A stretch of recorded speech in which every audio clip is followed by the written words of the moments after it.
What is up, everybody, and welcome to the PlayStation Forecast, episode 63. I am your host, Alex Derrickson, and I hope you guys are having a good few 7 days here, as since we've done episode 62. We just pick it up and we move it over here. It's episode 63 now. 7 more days have happened. We are 1 week away from E3 2019, which I am incredibly excited about. More details on the plan there in just a few minutes. Now, the first thing I want to call attention to is if you're one of the people that are watching the show either live on Twitch or as it goes up later on YouTube, I wanted just for a brief second, the show has a tendency to go a hair off the rails. Let's just get that out of the way now. I have got on what I can only describe now as my confidence pants. See, they're these real nice burgundy boys that I got on right here, and these red pants, I like them. I've wanted a pair of red pants for a long time. I've got them now, and I'm feeling good. I'm feeling so good, I'm not even wearing pajamas when I do this week's episode. It's E3. You gotta bust out the confidence pants if you're doing E3, right? That's how we do it here at the PlayStation Forecast /twitch.tv/pressxtoalex /youtube.com/pressxtoalex and podcast services, but that's the rigmarole. We're not there yet.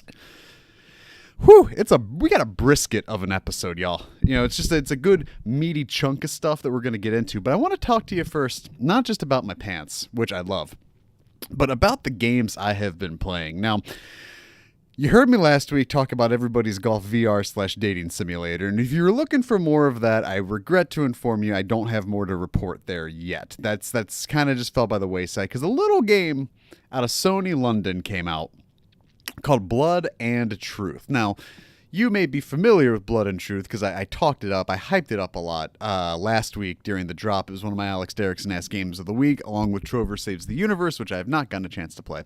But Blood and Truth, right? It's the first person shooter action game, live the action movie VR game, right?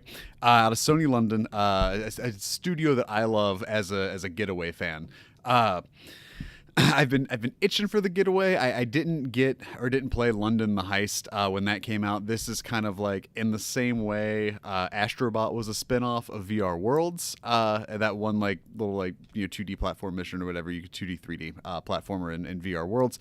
London the Heist is kind of the father game to Blood and Truth. Now, from what I've read, Blood and Truth's about 5 hours. I've put in 2.5 or so. I did the stream last Wednesday, but I played that for about an hour, then I put another hour and a half into it a few nights later.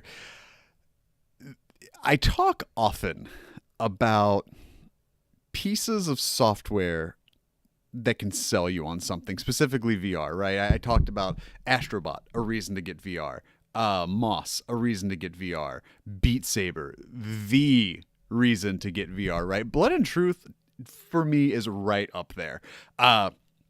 It's not going to be the most gorgeous game in the world, obviously, because of VR, and you got a lot going on. The people up front, the people that matter, not the faceless goons that you're shooting, or they're not faceless until you shoot them, but the goon men, the henchies that you fire at and stuff like that. They don't look good, obviously, but those main characters, especially when they're up close, they look great. The acting is really good. The environments, it's a little loose, fast and loose with the textures and how stuff like that looks and feels. But the name of the game is the game, right? That's what matters. And holy shit, this is a game. It is so much fun. You feel like a badass. It's exciting. It's not visceral. I wouldn't say it's visceral in any way, but I mean, it's exciting. It's frenetic. It's fast paced. It's very much just, this go, and it's got its lulls. It's got its bits, and breaks and stuff like that.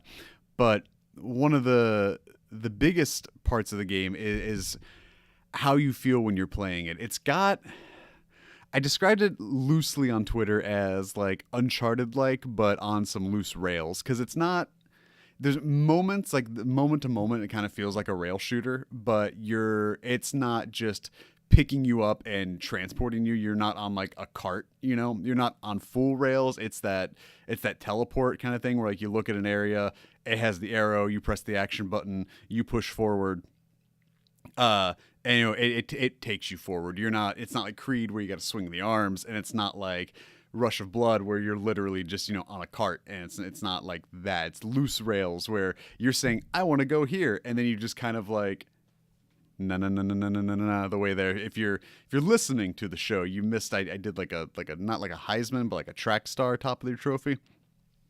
But it is so much fun, and it's like the combat's really smooth. You can do a lot of really cool stuff. You're probably going to start seeing some GIFs here soon of the fun ways you can reload the guns, because people are taking their clips out, throwing them in the air, spinning the guns around, catching them, catching the clips and stuff like that. It's unlimited ammo, which is nice. Like, your gun runs out of ammo, but ammo is beyond plentiful. So you can just load up and load up and load up. I have not at any point been like, my guns are out of ammo and I don't have any backups. So halfway-ish through the game, and ammo is still very bountiful. The enemy types, samey-ish. I'm not going to sit there and fault it for it, because they're all, suitable amounts of sponginess, like similar to Uncharted, and that's kind of where the Uncharted stuff kind of comes in too. The color palette feels a lot like the same, but more like a trimmed down, because it's VR and you kind of have to have those forgivings, in your trimmings on the game, right? In terms of a VR first-person shooter, this is a AAA ass game, though. Like, it's another great exclusive. We're not going to get into it in the news, but it was the top of the UK charts. It's the first VR game to do that, which is remarkable. So congrats to Sony London there. I mean, it is. The week it came out, Sony London Studio came out and was like, we want to be the Naughty Dog of VR. And I had said how much I loved that quote, like how much that just sticks, right? Like, that is a bar you set. Is like, there's not a Naughty Dog of VR. There's a lot of good and great VR developers, but there's not that one where it's just like, if you're a VR developer, this is the job you stop at, right? Like, where Naughty Dog isn't a starter job, it's like a finishing job. And I think Sony London definitely has the potential there to really push that forward and set that bar. If there's a Blood and Truth 2 or whatever their next project is, late, probably for next gen consoles, it's exciting. Like, it puts them on the map in a way other studios under Sony's umbrella don't have, right? Like, where Naughty Dog is, your AAA narrative driven, great, beautiful set pieces, emotional narratives, beloved characters. They do great things technically. Like, I think it was Uncharted 4. Elena takes the jacket off, takes her coat off, and you actually see her take her coat off, when typically in some games, she would go to take the coat off, it would cut to Drake and then cut back to her, and she's not wearing the coat, because you're just basically swapping character models. Like, what Naughty Dog can do, I think Sony London can become in that VR space. So it's exciting. It definitely has that feel of like, it's a really good like 8.5. But like, if they build off of it, and if the game is this, long tail success, because I think they're still doing like free. No, maybe that's Trover that's getting the free DLC. I think they have DLC planned for Blood and Truth though, but don't quote me on that, because I don't remember. But if the game has that long of a tail to it, hold on a second, guys. If the game has that long of a tail to it, then I do think that you could have that Uncharted to Uncharted 2 leap that, you had with Naughty Dog, that you could get that out of Sony London. So if you have a VR and you're like, I'm bored, I don't have any games to play for it, and you haven't picked up Blood and Truth, and like, that sounds like something that's for you, holy shit, get it. Because like, there's, like I said, the moment to moment stuff is really cool. And it's really, there's moments where it's like, I don't want to say I forgot I was playing a game like I did with Everybody's Golf, but like, there's moments where like, I just feel like I'm in that world, in that universe, and it's cool. It's a very, very cool game. It's a very fun game. I'm interested to see where it's going to linger, towards the end of the year, as the 2019, Jesus, almost at 2018, as 2019 kind of shakes out. But Blood and Truth right now is up there for me. Like, I'm really excited to kind of get this through, see it to the completion, and see kind of what's next. When I finished the stream on Wednesday, I'll put it this way. When I finished my stream on Wednesday, after putting in an hour-ish into it, I thought to myself, like, wow, I can't wait to already play this game again. Like, I can't wait to finish it and then start it back over. Just time hasn't played out the way that I'd like it to, with E3 and some other stuff, other buns in the oven, other fires in the cove. idioms. But as time works itself out, hopefully I'll have more time for that. Now, you heard me a couple weeks ago talk about how I got this fanciful new low tier gaming laptop, or like low mid tier gaming laptop, right? It's not gonna bust out highest resolution Witcher 3 shit, but I'll tell you what I can play on it is Ape Out.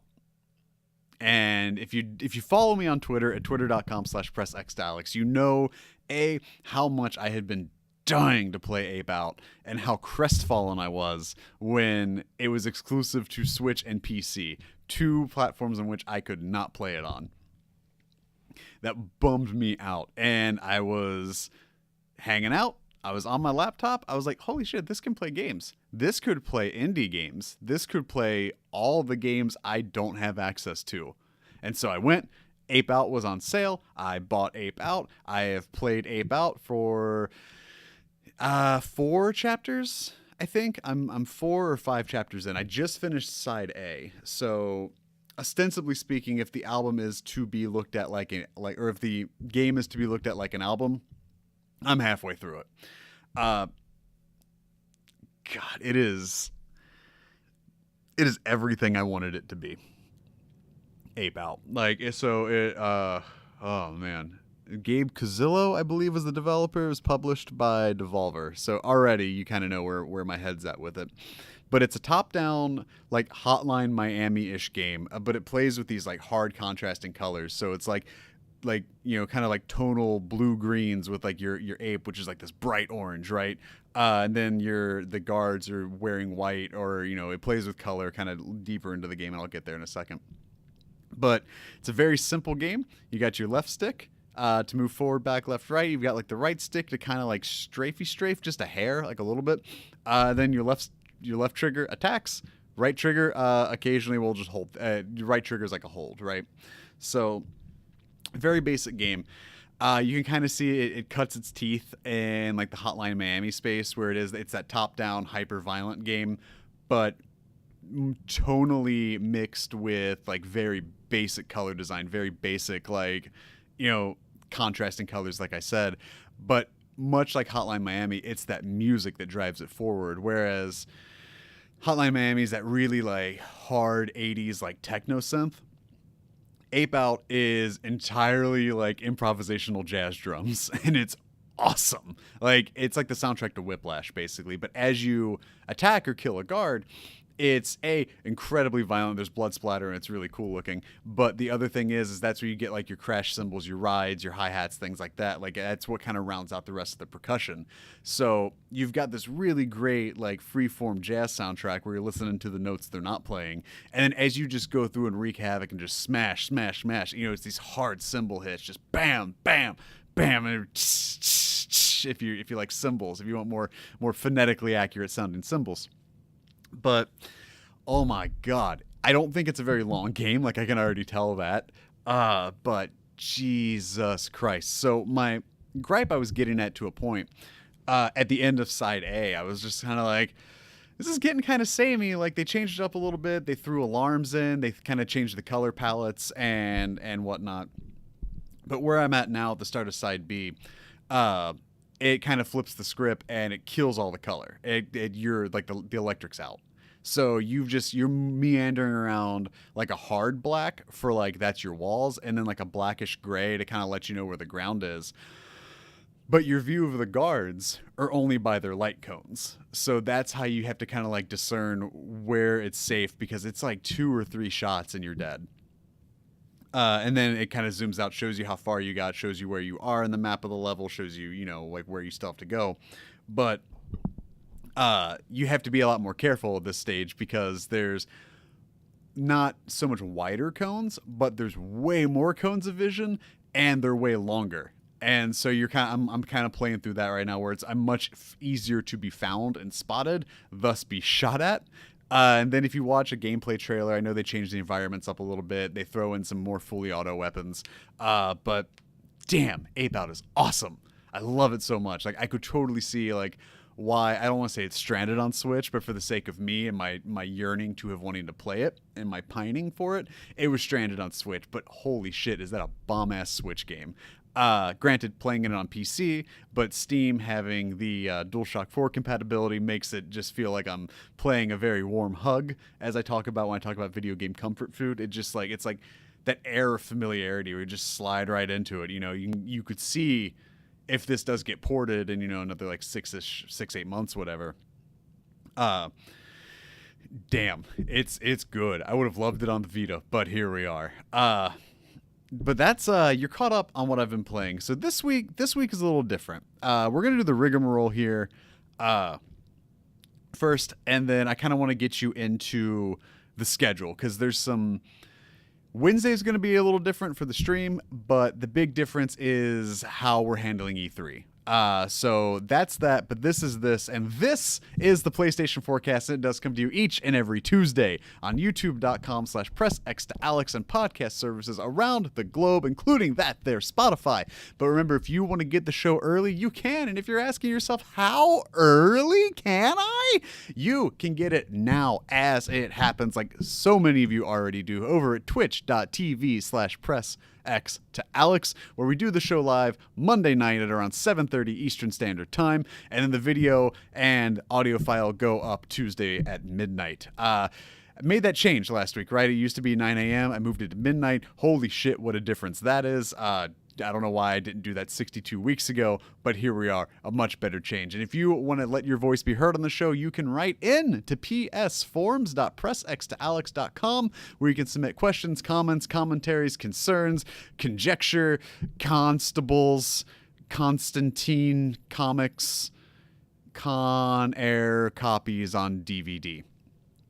Or you can follow me and get at me at Twitter at twitter.com/PressX to And if you want to support the show, this labor of love is almost entirely self-produced, or it's entirely self-produced and almost entirely self-funded by yours truly. But if you want to help make this show a little brighter because it needs some better lights, you can go to patreon.com/PressX to where you can help support the show like some of you already have at the $1 tier. That's right, just one tier to rule them all with no content behind a paywall. And I keep you in the loop as to what's going on from like a production standpoint, the schedules and stuff like that. It's kind of like a first to know hub for news and like roundups and things like that. But also there's no gated content. There's no paywall. It's just to help, you know, keep the mics and lights working because like I said, the lights are something that need to be improved here. I mean, if you're watching the video version, you can't tell me I'm wrong because I'm not. Just being honest. I know the show's weaknesses, y'all. Come on, I've been doing this. It's me we're talking about. But if you have no bucks to throw on patreon.com, remember you can just share the show, write a review for it on iTunes, give it 5 stars, subscribe on YouTube, follow on Twitch. We have broken 50 Twitch followers, which is awesome. We're 3/4 of the way to submitting an application to doing the firewalk to become a Twitch affiliate, and then Mola Ram will Kali Ma my heart out as it bursts into flames, and I think I can get subs and fancy emotes. Pretty sure that's how it works. It's a little murky on the details, but without further ado, let's talk about this week. So I want to talk about the Wednesday stream. Now, you know, Wednesdays go live, twitch.tv, YouTube, sometimes Twitter, sometimes Facebook, whatever. The big thing is the YouTube stuff, the Twitch stuff, the Twitter stuff, right? This week's going to be a little different. It's not just going to be me this time. So I'm helping a group of friends. I tweeted about a little podcast called 48 Minutes, which was a basketball podcast that I helped start almost 3 years ago. So fun fact, I have not just been podcasting for 62 weeks. I've been doing this a little longer, a couple years longer.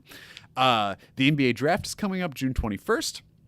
I'm helping produce 48 Minutes NBA draft live stream. So Tim, the main head of the Cerberus of 48 Minutes, will be joining me Wednesday because I want to walk him through like what we're doing, what I'm looking to do, things like that. But he's going to be joining me for the stream. It's going to be a retro stream. We're either going to be doing. I got the Genesis and I got the PS2 hooked up, so it's going to be probably keeping it thematic to the basketball. We're going to be looking at maybe like an old NBA Live. I've got NBA Jam, NBA Jam TE, College Slam, Hang Time, NBA Live 05, March Madness 05. I think There was one I threw out earlier too. I don't remember, but it's probably going to be a mix of stuff. Probably some old sports titles, some old basketball games, something like that. We'll discuss the NBA Finals because Game 3 will be going on while the stream is happening. So get in here, hang out, make Tim feel welcome. Check out 48 Minutes at 48minutesnetwork.com. And remember, June 21st is the NBA Live draft stream that they're doing. I'm going to be hosting it. I'm going to be producing it, but I'm also going to be hosting it on twitch.tv/pressxtoalex. And then as well as it'll be on 48 Minutes YouTube channel, which they don't have the specialty link yet. So I can't just huzzah that upon you. The other thing, a little bit of housekeeping. Last week, I was on the Active Quest podcast, helping with their E3 predictions, contributing my own zany off the wall stuff. So check that out at Active Quest on your podcast service of choice. Now, the last bit of thing of rigging and marolling that I want to get to is how we're going to be doing E3. Now, if you follow me on Twitter or if you support the show on Patreon, you already know the deets. But I want to get the schedule up because I wanted to cover E3, but I didn't know the best way to do it when there's not a Sony in the house, right? Like, typically record the show on Mondays, and then last year, we just did the live reaction, or not the live reaction, but the post-show to the E3 conference for Sony. That was the episode, it made it really easy. Sony's not involved this year, but there's still stuff going on. And so I couldn't think of how I was going to do E3 this year for the show when there is no PlayStation to cover. So I've decided to just cover the whole show. That's what we're doing. So it's my pinned tweet at twitter.com/pressxtoalex if you want to see the schedule.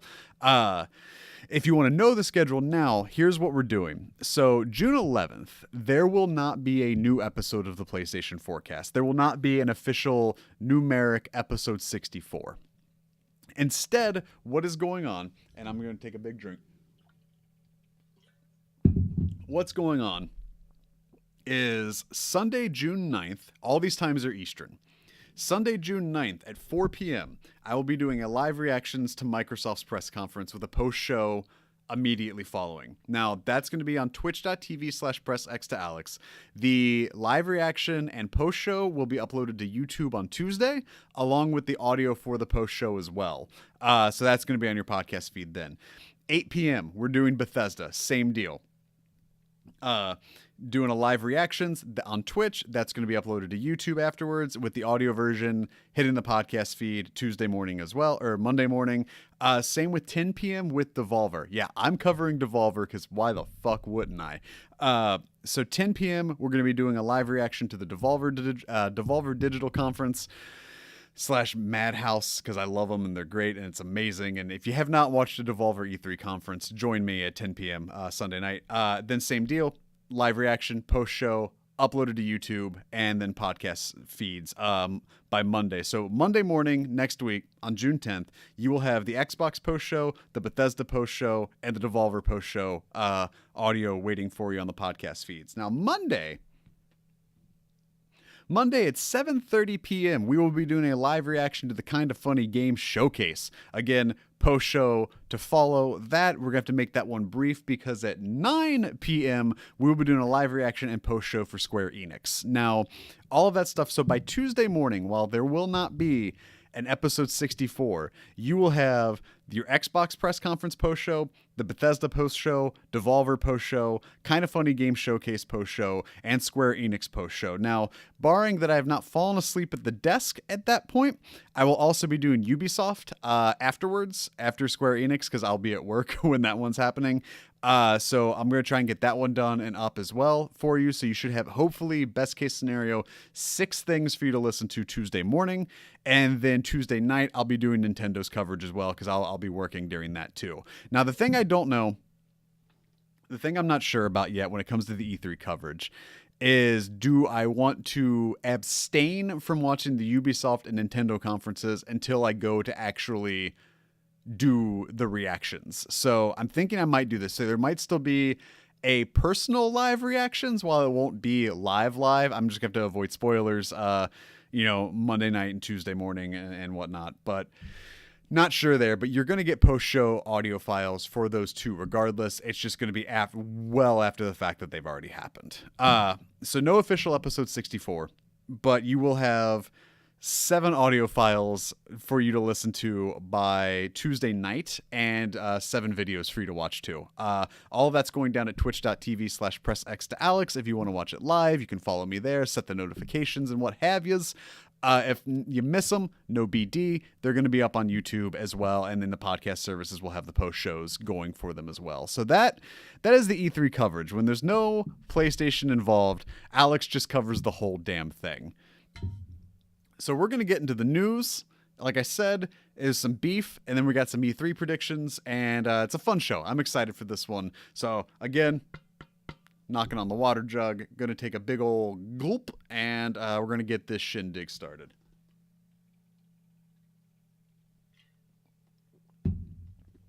Let's go. First bit of news is the Days of Play sale is back for 2019. The Days of Play sale is for a limited time only, running from June 7th to June 17th. And if you're interested in the deals, I got them. Your list of deals for the next, was it 7th to the 17th? Is that what I say? Yeah, 10 days starting June 7th.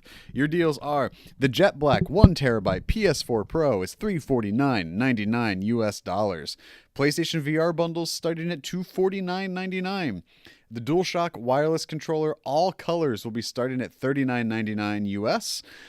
Days Gone, God of War, Marvel Spider-Man, MLB The Show 19 are all starting at $19.99. Probably not all of them will be $19.99, obviously, but starting at $19.99. Then we've got PlayStation Hits games starting at $9.99, as well as catalog titles in which you should check with your local retailer. They're also introducing a 1TB PS4 Days of Play limited edition for $299.99 on June 7th. The limited edition console in steel black features the iconic PlayStation shapes embossed in silver on the top surface, alongside a matching DualShock 4 wireless controller. This special Days of Play PS4 will be available for a limited time only, so don't miss out. So again, that is June 7th through the 17th. There will also be discounts on select licensed merchandise over at the PlayStation Gear Store. So you bet your boy is going to be getting in there because I want some of them shirts. Then there's also the official Days of Play site and a PS blog post as well you can check out. Just wanted to let you know. Kind of getting the deals out of the way early. Next bit of news. I don't think I made any gambles about Death Stranding not coming out this year, but if I did, I was wrong, because Death Stranding is coming out in November, the 8th, I believe it was. So here's what we had, November 8th, 2019. So what ended up happening is we talked a little bit about that there Death Stranding tease that was going to be happening last week. And come to find out, the tease is the fact that the game is coming out in November. Surprise! Which, before we get into the 9-minute trailer that was the Death Stranding revealed or release date reveal, can we just talk about, so E3 2016, Kojima takes the stage, reveals Death Stranding. That was 3 years ago, almost to the day. At that time, Death Stranding did not have an engine. It was all pre-rendered, and Kojima barely even had a studio. In 3 years' time, Kojima has gotten the engine, staffed the studio, made a game, and finished it in 3 years. That is a game that is being claimed to be unlike anything we've ever seen before. A game that is still inherently very confusing to me, but we're going to get there in a minute because someone on Twitter was very kind and helped me out understand everything. But in 3 years, Kojima has churned out a game literally from scratch, from the ground up. And I think one of the reasons I'm excited for Death Stranding is the fact that, yeah, I love Kojima. I love Metal Gear Solid as a game that literally occupies a large space of my heart. But the story in Metal Gear over time gets convoluted. It gets confusing. It gets very like sci-fi and weird and strange and all that stuff. And it's very easy to kind of fall out of the loop and forget what's going on. This is a fresh start. This is a new Kojima like universe, new lore, new characters, all this stuff. So it's kind of that nice it's advantageous to be getting in at the ground level of something of Kojima to kind of hopefully help it make sense. So it's coming out November 8th. They introduced more characters on top of Norman Reedus, on top of Mads Mikkelsen, Guillermo del Toro, and they introduced Nicholas Winding Refn, the director of Valhalla Rising and Bronson and Drive, a character named Die Hard Man, which if that doesn't sell you on the game, I don't know what to tell you. So now if you're wondering what Death Stranding is, right? So this was sent to me on Twitter by, I want to make sure I get their name right because I'd be upset. Sony Pony Forever sent this to me over on Twitter. So I'm just going to read these here. All right. Face unique challenges. Arm yourself and take aim at a variety of objectives in your mission to reunite a broken nation, while balancing under the weight of your cargo as you travel. Protect your supplies from wild bandits, and stay safe from the terrifying breached things or face failing those who depend on you. Explore the world. The Decima engine renders a hyper-realistic landscape utterly transformed by the Death Stranding. Unpassable obstacles block your path and force you to find different routes, like Norman Reedus' 35-foot-long ladder that he pulled out of his pocket, while supernatural elements alter the physical state of your surroundings. Death is not the end. There is no traditional game over state in Death Stranding. Lose your life during combat and you'll find yourself in an upside-down realm searching for a way back to the living. Choose your combat methods carefully, as killing your foe is almost never the solution, and every death carries a consequence. Assist other players. Help other travelers without ever crossing paths via asynchronous online gameplay. Send supplies, share safe houses, and walk in the footsteps of fellow couriers to reunite civilization. So the game itself, you're trying to repair America. You're building these bridges to help repair the broken nation. You've got the president. She's dying in the White House in a hospital bed. Norman Reedus looks at her and says, "You're the president of jack shit," which was a weird line that I kind of liked. You can pre-order the game, $60 for the regular edition. It's like $200 for the complete standard edition. That's got the little baby pod, the bridge baby, I believe is they're called. And then, so it kind of explained the bridge babies, like at least what they're called. BTs being bridged things, or beached things. Jesus, Alex, you just read it. I introduced more characters. Story itself, you've got like loose connective tissue kind of explaining what's going on, and that's why I'm excited, right? Is like, if you missed a Metal Gear, it's like if you grew up in northern Kentucky, there was a channel called ICN6. And ICN6's slogan was "Miss a day, miss a lot." And that's kind of how I feel about their Kojima games. If you miss one, you miss a ton. And if you're not trying to piece the trailers together like some sort of weird abstract 1,300 piece puzzle with no borders and 64 extra pieces, what are you doing, right? So I'm excited to kind of get in the ground level of Death Stranding in November. I'm interested to see how this does commercially when you're running up against 100 million systems out in the wild and you get this weird ass what the fuck game coming into the midst. Still more questions about Death Stranding, but we have a date. It's November 8th. And it's exciting. We actually feel like we have more details than ever, but also fewer than ever. I say that every time, but we got this, and it's exciting. So Death Stranding, and a miracle move, is finished in 3 years, which is crazy to me. Next news story is, buddy, God is real. Do you want to know how I know? Because the Ghostbusters video game from 2009 is getting remastered, and it's coming later this year. This is from Owen S. Good on Polygon.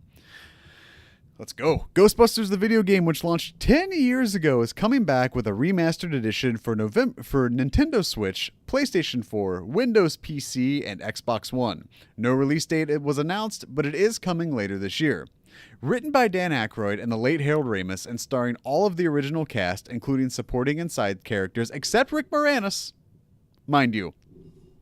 Fun story. Anecdote. Historical anecdote. They wrote, the producers of the game, or the studios or whatever, reached out to Mr. Moranis and asked if he would like to reprise his role as Louis Tully for the Ghostbusters video game, seeing as the game kind of exists as Ghostbusters 3, loosely. Louis Tully's representation, Rick Moranis' representation, responded to the letter saying, Mr. Moranis has made so much money with the Honey, I Shrunk the Kids franchise, he has chosen to never work again. So there's that. Rick Moranis was not in the game. And in the game itself, he's on vacation, I believe is the note that's on the desk. Anyways. Alright, Ghostbusters the video game was one of the best movie adaptations of the preceding console generation when that subgenre largely faded out. It was one of the last games developed by the now defunct Terminal Reality. Saber Interactive and Mad Dog Games, the developer and publisher of the NBA Playgrounds franchise, now controls the rights to the game and are working together on the remaster. In Ghostbusters the video game remastered, players will take on the role of an unnamed new recruit to the paranormal pest control experts. Naturally, New York gets overrun again by ghosts and ghouls and a cleanup adventure dotted with callbacks to the 1984 movie and its 1989 sequel. But the story did hold up on its own, and benefited greatly from not only Ramis and Aykroyd's voice work, but also Bill Murray's, Ernie Hudson's, Annie Potts, and even William Atherton's. Hudson, in particular, cracked off a pitch-perfect line inside the game's Museum of History job. And the gameplay, which featured proton packs and PKE meters and all the tools of the Ghostbusters universe, was sound and very enjoyable. The cooperative multiplayer was an overlooked and underrated component of the whole package, filling up those lobbies again with a great value add for the remaster. Excuse me. Now, a few details that are missing. Is the online back in this? Because otherwise, the trophies don't matter. Which brings me to my next question. Will it have a platinum? Because the Ghostbusters on PS3 had a platinum, but there were multiplayer trophies, and by the time I gave a good goddamn about them getting them their trophies for the games I loved, the servers had been shut down. So hopefully there's a renaissance in the online department of Ghostbusters the video game. We can get some people in there, stack the deck, get them trophies, and also play a really good movie adaptation of a really, really beloved franchise. Back in 2009, I was still working at GameStop, and I would sell Ghostbusters to a lot of people because I'm a Ghostbusters mark. What can I do? And I always sold the game as Gears of War without the cover system. It's a much more run and gun kind of Gears of War process. And I still, to this day, stand by that statement. Now, a couple interesting notes was the 360 version from a technical standpoint was the superior version between 360 and PS3. The Wii and DS games were entirely different, but the 360 and PS3 versions stacked up to a point where the 360 version, technical-wise, fidelity-wise, destruction-wise, things like that, was better than the PS3 version. Now, I think a lot of that was hampered by the cell processor and the PS3, but we'll see. I'm interested to see, like, if there are noticeable differences outside of just, like, a facelift, right? Like, is the online in there? Does it have a platinum? Because we know Saber and Mad Dog, if we're using the NBA Playgrounds games as a bar, as the barometer, as the hurdle to jump and or limbo under, they fucking hate platinums. And I don't know why. I can't get a goddamn reason why. They don't want to do platinum trophies for anything. NBA Playgrounds? Nope. NBA Playgrounds 2, even with 2K backing them? Nope. No platinum. It's a problem. It's a problem and it needs to be solved, and it needs to start with Ghostbusters.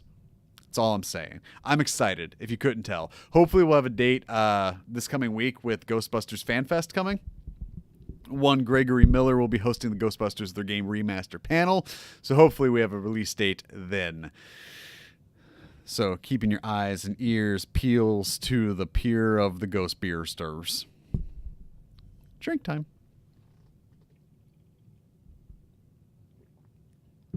All right, heading over to GameSpot, where their Call of Duty was revealed, and it is officially named Call of Duty Modern Warfare and is set to be released in October. This is from Oscar Rock Me Amadeus. It's just Oscar Deus. I'm sure he's gotten that name before. I'm sorry, Oscar. I'm sure you're really nice, but Rock Me Amadeus. Rock me, Oscar Deus. God damn it. I'm probably part of the problem, Oscar. I'm sorry. Each May usually sees Activision's announcement detailing the yearly installment of the Call of Duty franchise. Just before E3 2019, the announcement has come right on time, with this one confirming many expectations about what Activision was cooking up. Next, leaks and rumors suggested 2019's Call of Duty title was a new entry in Infinity Ward's Modern Warfare subseries, and they've proven to be mostly correct. A new trailer revealed Call of Duty Modern Warfare, a reboot of the 2007 classic, in this year's release, and is set to launch on October 25th on PS4, Xbox One, and PC. It features some significant and welcome changes on the multiplayer front that should make it a lot more welcoming for players, along with what Infinity Ward calls a new realistic style of single-player campaign. Notably, this is not Modern Warfare 4, or as I like to colloquially call it, Modern Forfare, which would have been the next numbered entry in the series. The game's subtitle is simply Modern Warfare, and it serves as a reboot of sorts of 2007's Call of Duty 4 Modern Warfare. It's decidedly not a remake, with developer Infinity Ward, the studio responsible for all the Modern Warfare games, describing it instead as a reimagining. The new game is not set in the same universe as the existing trilogy. Infinity Ward said that the world had left little room to raise the stakes further, but it does feature some familiar faces. Captain Price is back, for example, but with a new voice actor. As was previously confirmed, this year's Call of Duty will include a single-player campaign. It seems as though the story will concern Russian interactions with the Middle East, while enemies will include an ultra-nationalist group helping to execute terrorist attacks in major cities such as London. Modern Warfare, of course, will include a multiplayer mode, but Infinity Ward hasn't yet revealed much more detail on that portion of the game. It did say, however, that your progression in the campaign will carry over to multiplayer, meaning you'll always be working towards unlocking new kill streaks, perks, and weapons. This is the big deal. What I'm about to read is a big deal. Excitingly, the game will feature cross-play across PS4, Xbox One, and PC, allowing players on all platforms to jump into matches together. Another major change for multiplayer fans is that Activision will not be selling the standard season pass that locks off new post-launch multiplayer maps. Instead, new maps and events will be available to all players for free. The company has not confirmed what might take its place, if anything, nor do we know if the Blackout multiplayer mode for Black Ops 4 will return. One thing that isn't changing is the game's timed PS4 exclusivity. Like recent Call of Duty entries, DLC will release first on PS4. Like with Black Ops 4, this window is only 7 days. Beyond that, we don't know any specifics of how Activision will handle the rollout of this content, or if it will impact crossplay during the exclusivity period. So let's see. Call of Duty Modern Warfare launches on PS4, Xbox One, and PC on October 25th. More details may be shared during an E3 Coliseum panel on June 11th, and the game could potentially show up during an E3 press conference. However, given the aforementioned PS4 timed exclusivity, it probably won't show up during Xboxes, and Sony doesn't have a press conference of its own. So I really wanted to hit on the lack of Season Pass, or I guess the absence of Season Pass. It's not really a lack. I mean, you're not missing anything of substance, right? It's just they're getting away. They're trying something new. They're going back to dance with the woman that brought him there, right? Or the person dance with who brought you. And I think Activision's making a right step. And we talk so long from like a corporate standpoint, right? That like you take something, how do I want to go about this? Few things get corrected as swiftly and as quickly as EA did with Battlefront 2 and its pay-to-win model, the loot boxes and things like that, right? When it stems beyond just being purely cosmetic, when it does put you at actual statistical advantages against other players who may not be able to pony up the dough to, get Hans gun or whatever. Or in the case of like Ultimate Teams or 2K My Teams or Diamond Dynasty and MLB The Show, like these things are prevalent. They are endemic. Excuse me. Now, Activision seems kind of straying away from that. They said, we talked about they're kind of experimenting with possible free-to-play models, but there's some more stubborn people in Activision's camp that are kind of like, whoa, big fella. So It'll be interesting to see how that plays out, if there is free-to-play mechanics, if Blackout will work its way into it. But the big thing, right, is a soft reboot of Modern Warfare is kind of like... I got like Spec Ops The Line vibes from the trailer. It kind of feels like a lot of this stuff's being ripped from the headlines and then being applicably smattered across a Call of Duty game. Take that for what it's worth. But I got like a Spec Ops kind of vibe where it does feel like it's going to be a little darker, a little more, less celebratory. I know Austin Walker over at Waypoint and a few other people talked about how it still kind of feels like a power fantasy here and there, I believe, if I read that correctly. I may have misconstrued the names, and if I did, I'm sorry.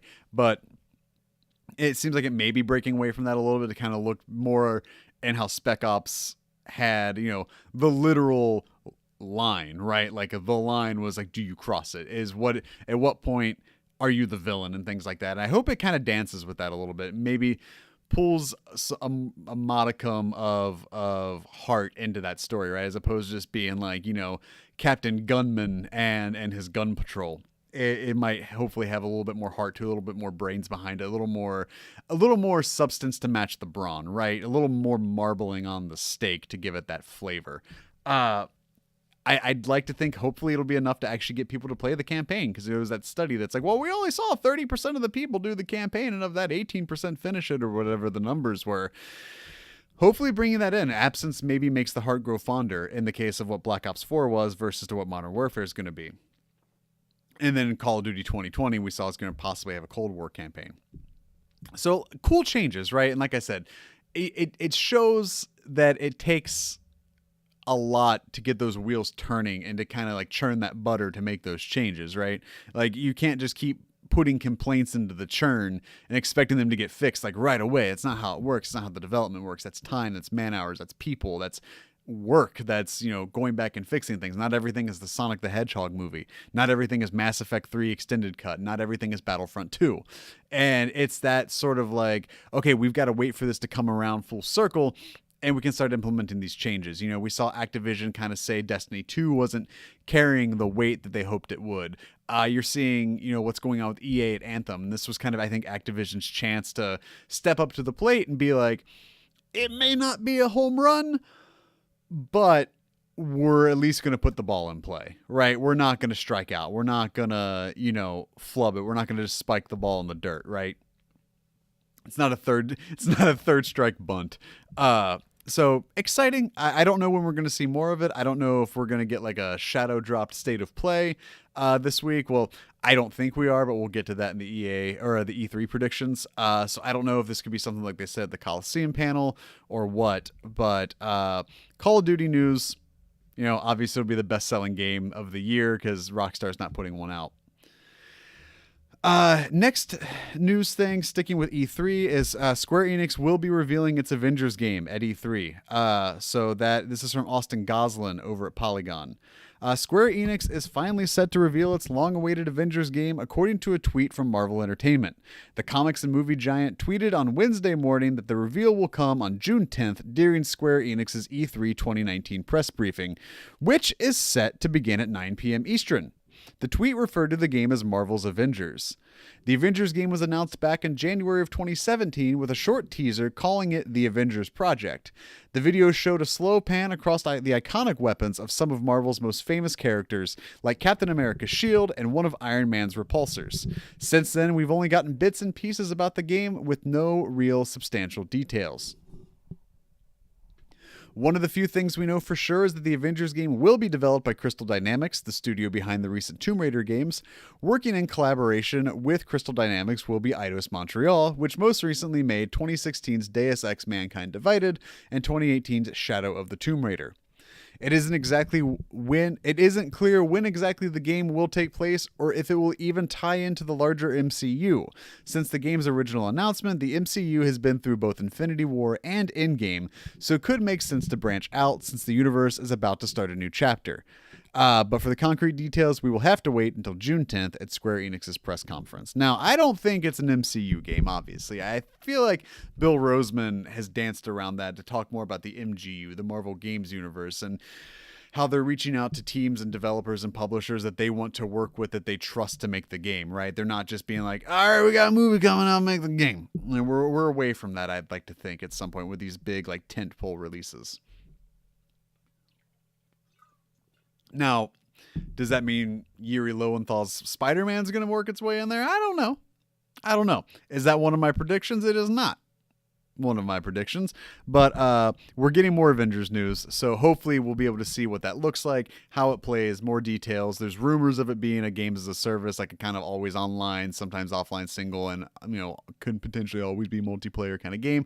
I don't really know how that works in that space. We'll know more come this time next week. Next bit of news is from IGN, from friend of the show, Colin in the air tonight, Stevens. Destiny 2, the next chapter will be revealed next week. Per an official post on Twitter, the reveal will happen on June 6th at 10 a.m. Pacific Time, 1 p.m. Eastern. Though no other details were announced, the image used behind the text is dark and hard to discern and appears to largely consist of white smoke. The tweet is an image that just says, "Tune in for the reveal of the next chapter of Destiny 2, Thursday, June 6th, 10 a.m. Pacific." The reveal is set right after Destiny 2 Forsaken's Season of Opulence drops on June 4th. Following Bungie's split from Activision in January of 2019, this will be the first big content reveal Bungie has done for Destiny after regaining franchise rights. I love that Destiny is like low-key an indie game now. A similar reveal was done for Destiny Year 2 around this same time last year, which brought with it the reveal of the Forsaken Annual Pass. Bungie's announcement didn't specify if the reveal will come in the form of a stream, and its Twitch page currently has no events scheduled. Though Bungie typically uses streams for this sort of announcement. Yep, I don't really know. I have no feelings about this one way or the other. I'm very much a Neutronian in this matter. But more Destiny news is coming this Thursday because E3 started last June. Basically, that's just how I feel. It just constantly, like there's always stuff coming out. Like last Thursday and last Friday were insane. I had to compile like multi-tweet news threads to cover everything that was announced. Next bit of news is over from Edgar Alvarez at Engadget, where the Apple TV will support PlayStation and Xbox controllers. Apple has been gradually improving its TV OS over the past couple of years, thanks to features such as Zero Sign-On for cable-powered apps and added support for Dolby Atmos audio. Most recently, the company also launched an overhauled version of the TV app, which is designed to be a one-stop shop for all the entertainment needs of Apple TV owners.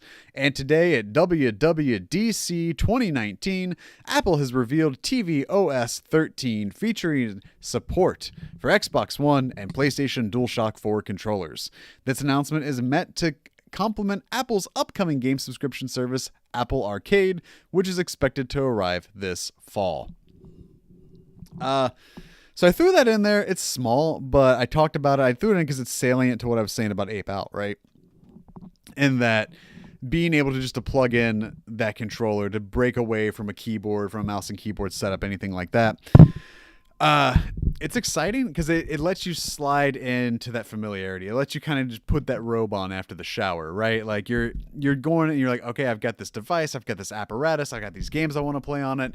And what it does, really, ladies and gentlemen, is it saves us from the anguish of a company's first gen controller. Because let's face it, they're always trash. The first PlayStation controller, trash. The first Genesis controller, bulky trash. The first Xbox controller, bulky trash. Like I would say, I guess like the NES, the 2-button and the D-pad, pretty easy. The Atari joystick, pretty easy. It's just, it's just a floppy do and a red button.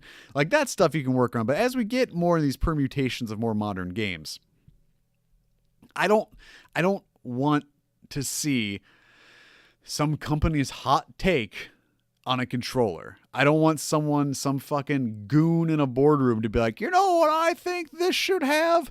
a big button that's furry. Like I don't need to see that. I don't need to see some weird analog stick in the middle as the controller looks like a trident. And yeah, I'm looking at you, Nintendo 64. It's a controller you can hold two different ways. No. There's two different ways you can hold a controller. The right way and the throw it in the trash way because you can't hold it correctly. God damn it. That controller was awful. What were you thinking? Being able to use a controller we're familiar with is very important because, like I said, first gen controllers historically are trash and we don't need to be subjected to someone else's take on the wheel. That's it. That's why I put it in there. I'm going to get off my soapbox now. Do we want to do new releases now or do we want to do the E3 predictions and then get into new releases? I think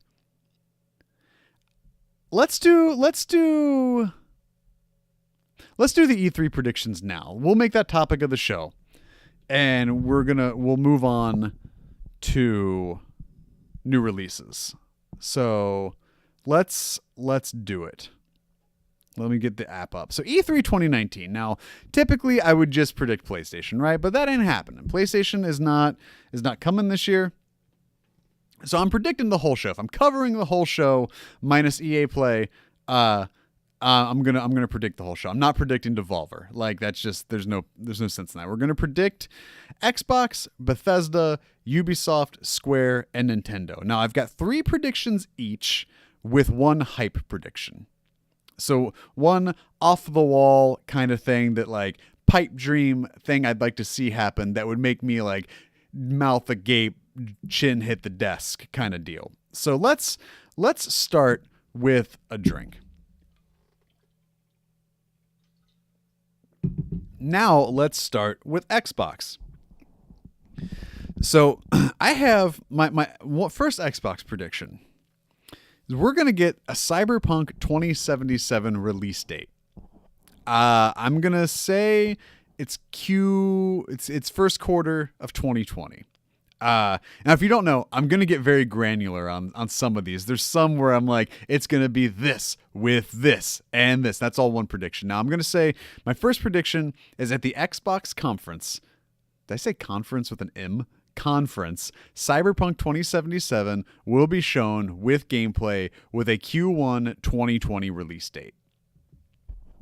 Moving on from there, we will see FromSoft's George Railroad Martin game. And I'm going to say it is an Xbox exclusive.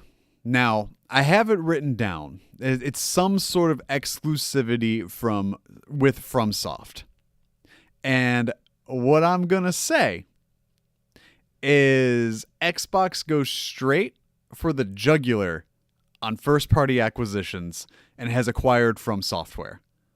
And From Software will be a tentpole first-party Microsoft game studio developing games exclusively for the Xbox or the Xbox One and next-gen box.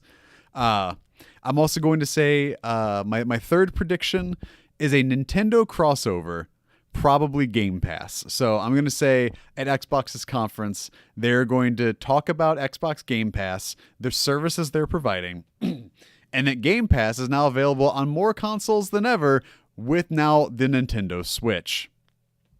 I don't know if that's going to be Phil Spencer. I don't know if they're going to bring Doug Bowser out on stage, but I'm going to say my 3 mainline predictions are a Cyberpunk 2077 gameplay with a Q1 2020 release date, the FromSoft game with George R.R. Martin, and it is going to be an exclusive to Microsoft because Microsoft has come out and bought FromSoft, and Game Pass is coming to Xbox Game Pass is coming to the Nintendo Switch. My hype prediction is THQ Nordic comes out and they said, if we're going to steal the show, if we're going to pick this show's pocket, we're picking the pocket that's got the fillet of fish in it. And we have a new Kingdoms of Amalur to show you, along with a Kingdoms of Amalur Reckoning remaster. So we're going to see a kingdom that's my get hype. That's my hype prediction is THQ Nordic has buddied up with EA. They're playing nice. They have the license to do the remaster. EA can publish the remaster, whatever. But a Kingdoms of Amalur Reckoning remaster with a sequel being announced. So the remaster, I will say, comes out in October. And the sequel will not have a date. It will just be key art and a title.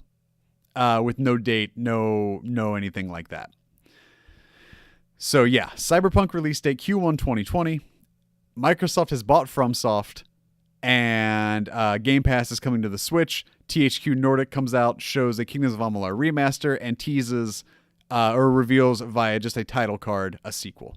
Those are my Microsoft Xbox E3 2019 predictions. Now, Bethesda's a trickier one for me.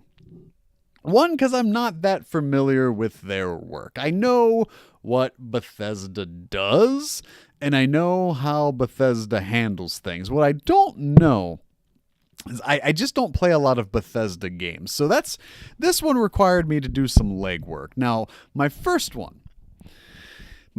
Bethesda E3 2019 prediction is Doom Eternal is coming out this year on October 22nd. I actually have it written down as October ... 22nd. So we'll say the 22nd. It's a Tuesday. I feel like it's definitely going to be more of a Friday game, but I'm going to say Doom Eternal, October 22nd. Now, here's a granular one. Actually, I'm going to do that one third. My next one is a revamp of Fallout 76. A year 2, a season 2, whatever. A sort of like, look, hey, we screwed this up. We're probably not going to admit that we screwed it up, but it was a rough start. Thank you to those who have hung with it. If you have bounced from the game, now is the best time to play Fallout 76 because we have rolling out this week some new thing, some new step in the Fallout 76 evolution to try and rope people back in, but as well as rewarding those that have stuck around or at least gave the game a shot with we're going to throw some in-game currency at you. Now, my next one is Elder Scrolls 6 details. It's going to include the title of the game. So we're going to have Elder Scrolls 6 title, which will also obviously be the name of the area. So we're going to have the title. We're going to have the name of the area you're playing in. And the quote, number times bigger than Skyrim will be said. I'm not giving a specific number. If I had to, I'm going to say 100. I'm going to say, I don't know if it's going to be Pete Hines, whatever, coming up, talking about Elder Scrolls 6, and he's going to say that whatever the name of the area that you're playing in Elder Scrolls 6, it is 100 times bigger than Skyrim, quote, end quote. So my 3 mainline Bethesda predictions is Doom Eternal, October 22nd, a Fallout 76 revamp to get people in it, as well as a in-game currency reward to help get those back in it, those lapsed players, as well as rewarding those that have stuck around. Jesus, that cough snuck up on me. Holy shit, sorry. And then Elder Scrolls 6 details, including the title, the name of the area, and the quote, 100 times bigger than Skyrim. My hype is a new IP from Arcane Studios. I think Dishonored has sailed. And I know they're working on Wolfenstein Youngblood in tandem with Machine Games, but I think Arcane has a new IP they're working on. I think the Dishonored ship has sailed. Now, this is where it's going to be Dishonored 3. But I think Arcane has something new in the works, and we're going to see it at E3 2019. That was the hype. Off to Ubisoft.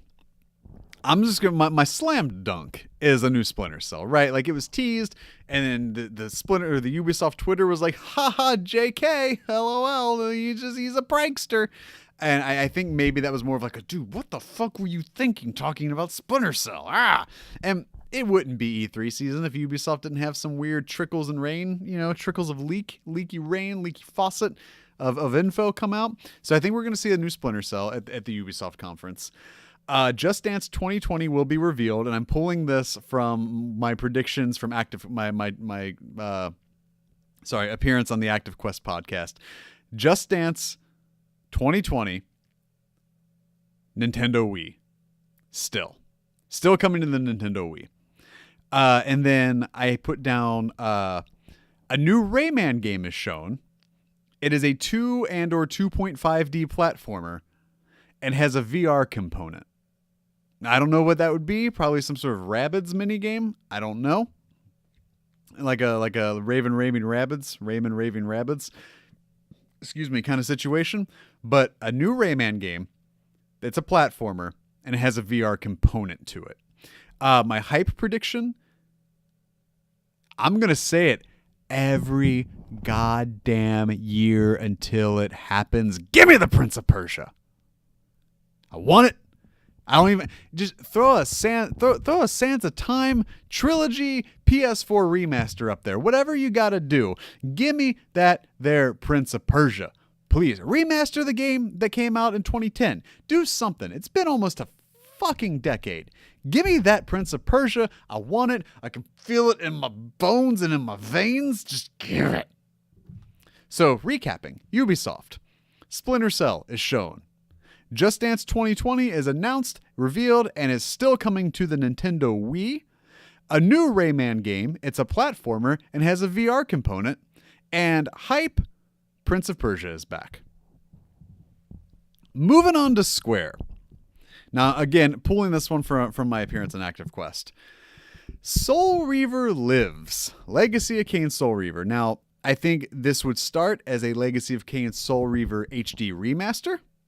And then possibly teasing a new game. I think it could be like the Crash Bandicoot approach where it's like we'll see how this goes and then maybe talk about it. But I think Soul Reaver Lives, and it will have been developed in tandem with Crystal Dynamics and Crystal Northwest, that second studio they opened up to help assist Crystal Dynamics. So I think while Crystal Dynamics and Eidos Montreal have been working on the Avengers project, I think some people from Crystal have been pulled with Crystal Northwest to work on a Soul Reaver remaster. I think we're going to see Kingdom Hearts 3 DLC, and I think we're going to see Final Fantasy VII. It's going to be 2 episodes. Each episode is 25 plus hours each. Episode 1 drops early 2020. Episode 2 drops fourth quarter of 2020. The demo will be available now/imminent. So that's a lot. Let me unpack that one again. I think we'll see Final Fantasy VII.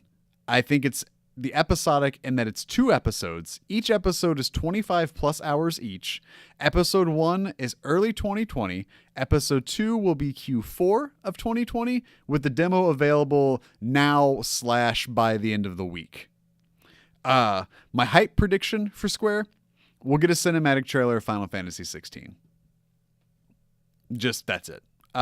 Whatever, I don't know how that goes. I think it could just be like a quick single image tease, kind of akin to the Sekiro Shadows Die Twice reveal, where it's just I don't know if that was a weird brace and a horse hoof or whatever it was, and it said, Shadows Die Twice or whatever it was. Something. A 60-second cinematic trailer for Final Fantasy 16. That's my hype prediction. So recapping Square, Soul Reaver Lives. It is being done in tandem with Crystal Dynamics and Crystal Northwest. A Kingdom Hearts 3 DLC will be shown. Final Fantasy VII is shown to be 2 episodes, each of being 25 hours each. 25 plus hours. Episode 1 drops Q1 of 2020. Episode 2 is Q4 of 2020 with the demo available nowish. With the hype trailer, or the hype prediction being a 60-second cinematic trailer for Final Fantasy 16. Now on to Nintendo. This one was tough for me because there's so much you could do. Because Nintendo has this weird tendency of either doing exactly what you'd expect or completely off the wall shit. It is very seldom in the middle, right? It's very seldom or they partner with somebody that does something weird like Pokemon Go ++++++, right? We're at the stage now where I feel like Nintendo has the least to lose, whereas Microsoft's got to come in. They have the most to gain and the most to lose. This is their event to lose, right? Nintendo is going to be like their usual, hey, we've got Boom, we've got this thing you love, we've got this thing you love. Oh, you're not loving it? Here's Pokemon. Do you love us again? We got that. We got this, right? So they have a lot of irons in the fire too. So here's where I'm going. So we've already, if I'm batting 1,000 heading into Tuesday afternoon for Nintendo's conference, we already know Xbox Game Pass is coming to Switch, right? You know what else is going to be coming to Switch? Rare Replay. That is prediction number 1 for Nintendo, is Rare Replay will be coming to the Nintendo Switch. I think it makes sense with stuff like Conker's being on there, with Banjo being on there, Perfect Dark. There's a lot of stuff from Rare that I think transitions well into a Nintendo platform, given its lineage, its history. I think Rare Replay comes to Switch. My next thing, Metroid Prime Trilogy is announced and is coming to Switch this fall. I think that one, if there's a slam dunk in this Nintendo conference, it's the Metroid Prime Trilogy coming to Switch. That's my safe bet. Now, here's where I get zany, because I got to throw a zany one in here, right? My zany prediction, not hype, just zany, is there will be 3 new Smash Bros. DLC characters revealed. One will be available this week, or the week of E3, kind of similar to like, was it Piranha Plant? Or there was that DLC character, like, it'll be available almost now. Maybe that was Mario Kart. I don't remember. Anyways, one character will be made available, quote, imminently. And that character's is Banjo-Kazooie. People want it. It makes sense. Again, it falls in line with the Rare Replay stuff. It all just, time is a flat circle. Now, my other 2 I have put down. Each zanier than the last, I will say. My last 2 of the Smash Bros. DLC that will be revealed at Nintendo's conference. Number 2 is Waluigi. Where is he? Come on. Like, we put Waluigi in Smash. Everybody wants it. Fucking Cool Cat Lily Z on Twitter is demanding it. People want it, right? Like, it's been a calamitous clamoring for Waluigi on the Switch since Smash Bros. Or Waluigi and Smash since Smash Bros. Did the whole everybody's here kind of thing, except for Waluigi. Now, my third one. Y'all ready for this? Third Super Smash Bros. DLC character that I am predicting to be revealed at Nintendo's E3 2019 press conference is Reggie Fils-Aimé. Why not? Right? He just retired. What better way to immortalize Reggie in the work he did for NOA and the Nintendo brand here in the States than putting him as like a weird looking me or whatever, or if he's just fully rendered like super realistic Reggie, like when Stryker walks around Mortal Kombat, whatever it is. 3 DLC characters for Smash: Banjo-Kazooie, Waluigi, and Reggie Fils-Aimé. You can see it. Like, it sounds stupid. It sounds harebrained. It sounds like I'm shoehorning something in here to be fucking weird, but in that, there's a little light bulb in the back of your head that just clicked on and went, oh, that's kind of on brand. If not, then it's just in my brain, and we're going to see who's right when I'm right. Hype prediction, WarioWare. Come on. If you're Nintendo, you have made, distributed, and sold millions of WarioWare machines that you are just calling the Nintendo Switch because it doesn't have a WarioWare on it. You think 1-2 Switch counts? You think people wanted to get 1-2 Switch to fill in the just black hole sized heart that we have waiting for a WarioWare game? You put out a WarioWare best of, a 100 minigame smattering of WarioWare, but you put it on the 3DS. No, you take that. You go, you know why it was on the 3DS? Boom, new WarioWare. Boom, Reggie's in Smash. Boom, Metroid Prime Trilogy. Boom, Alex is the best. Boom, Alex is right. Boom, Reggie's in Smash. Like, come on. It is so... You already put out Mario Party. You have a WarioWare game stranded on the 3DS. Take that sumbitch, put it on the Switch. You know what? Let's talk about this right now. Let's just go. I know it's a PlayStation podcast, but we're off the rails. We're almost an hour and a half into this thing.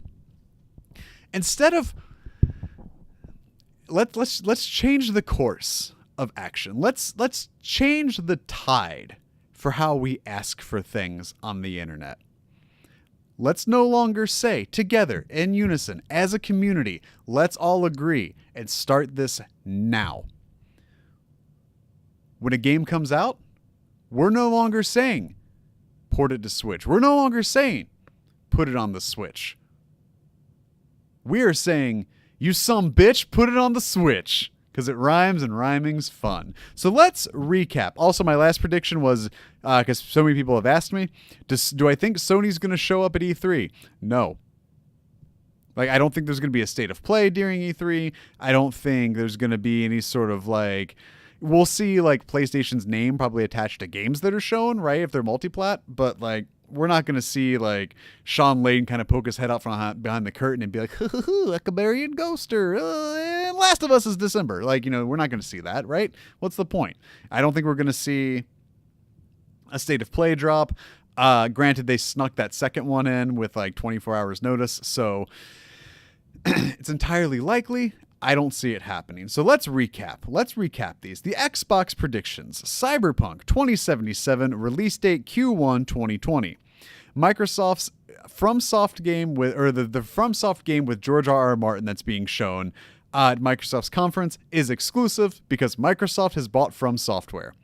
There will be a Nintendo crossover, and that Game Pass is coming to Switch, and that THQ Nordic shows a new Kingdoms of Amalur game as well as a Kingdoms of Amalur Reckoning remaster. Then later on Bethesda, Doom Eternal, October 22nd.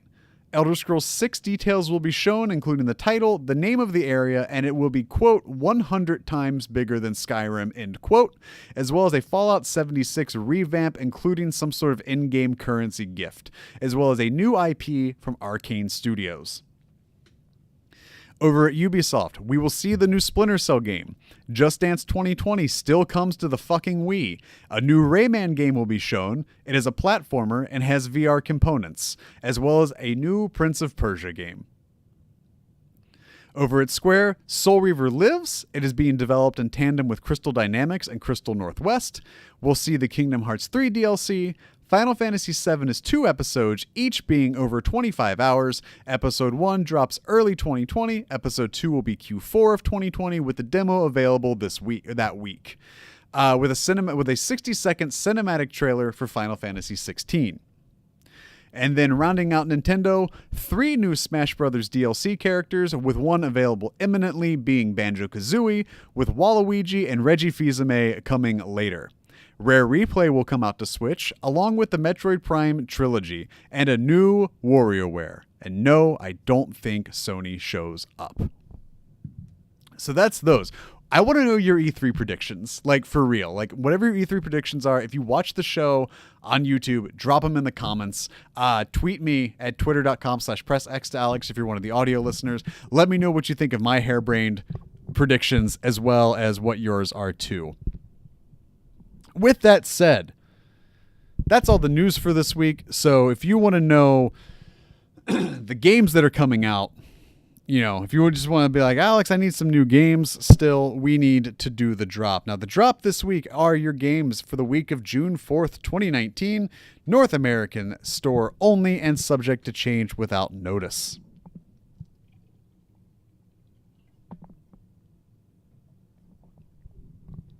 First up is Effie, EFFIE. Effie comes to PS4 digital. Effie is a 3D action-adventure game that combines classic elements from the genre with the exploration of an expanded world. Live a unique fantasy adventure, free the cities from a powerful and dark evil, and relive the look and feel of old-school video games. Kotodama, The 7 Mysteries of Fujisawa, comes to PS4, digital and retail. Welcome to Fujisawa Academy, where nothing is as it seems and every pupil hides a dark secret. After making a pact with a demon fox allowing you to see the truth behind the lies, infiltrate the secretive Fujisawa Academy and uncover the sinister truths behind the seemingly normal facade. The Legend of Heroes Trails of Cold Steel 2 comes to PS4 digital and retail. The second title in the definitive JRPG Trails of Cold Steel series makes its way to PS4 for the first time. Taking place immediately after the first game's dramatic conclusion, Rin must work tirelessly to right the wrongs that have led the country of Erebonia to disarray. Legend of the Tetrarchs comes to PS4 digital. A fantasy RPG with turn-based battles and dungeons and beautiful pixel art. The holy sword that sealed away an ominous power has been drawn out and darkness starts to spill out across the land, mutating people into monsters. A grand fantasy tale is ready for you to save the world. MotoGP 19 comes to PS4 digital and retail June 6th. The official video game of the most popular motorcycle championship in the world is back, with a new chapter full of surprises. Challenge your friends, create your custom events, and become a race director thanks to the most complete multiplayer experience ever. Neon Junction comes to PS4 and PS Vita digital cross-buy. Neon Junction is a first-person puzzle platformer imbued with atmosphere of synthwave and 80s. Capture and move conductive cubes, close electrical circuits, and restore power of the interactive objects around you. Get to the teleportation plant to advance to the next level. PixARK comes to PS4 digital and retail June 6th. Welcome to PixARK, a vast, wild world filled with vicious dinosaurs, magical creatures, and endless adventure.